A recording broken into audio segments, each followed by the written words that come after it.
Hi, everyone. My name is Father Michael Stalla. I am the spiritual director for Hope's Garden, and today we're going to talk about betrayed by a kiss. You know, every one of us has a desire to form true, lasting friendships, and there are different kinds of friendships. There's acquaintances that we know. There's people we enjoy their company, and then there's the people that we really share our hearts with.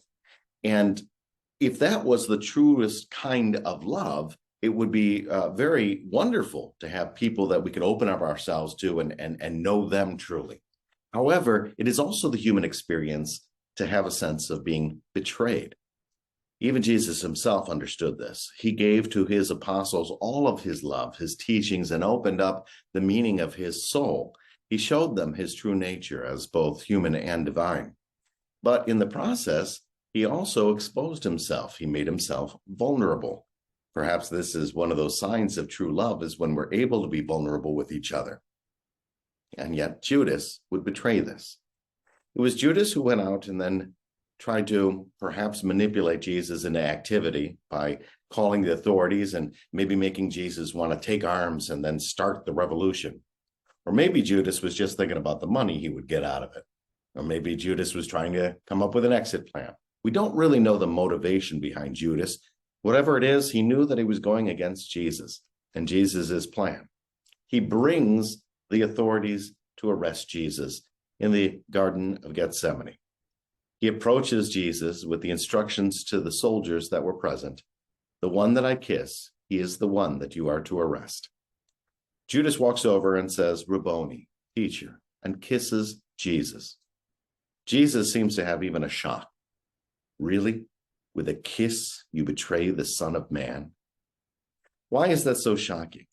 I mean, it is shocking that Judas, who had received so much from Jesus, would betray his dear friend, but also that he would use the symbol of a kiss. The symbol of the kiss is meant to show love and respect.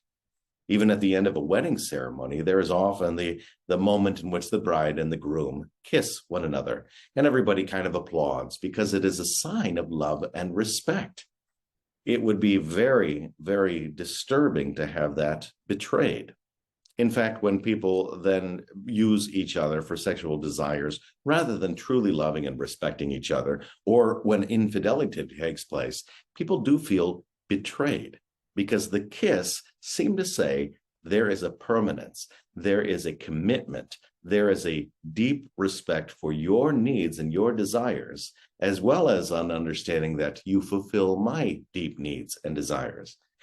Betraying that with either infidelity or some sort of sexuality without love and respect continues to have a lasting effect in our hearts because we have been betrayed. Oftentimes, this is referred to in our circles as betrayal trauma, where we have been betrayed and we feel the effects for a longer period of time, more than just the moment in which it happened.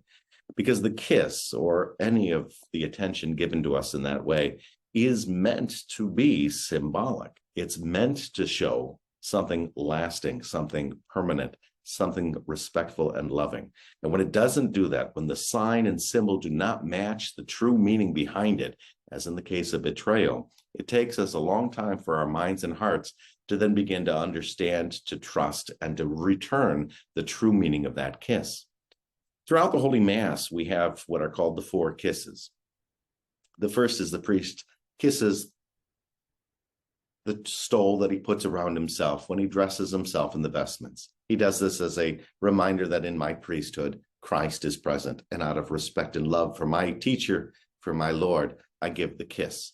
As I approach the altar, the priest kisses the altar. This is the place where the Eucharist will be made present for us. And so kissing the altar is a great way in which I say the Eucharist, the presence of Jesus, is due to love and respect. Then there is the kiss of the Holy Scriptures. When I read the gospel to the people, I kiss the page, for the word of God is Christ with us. And so out of love and respect for Christ.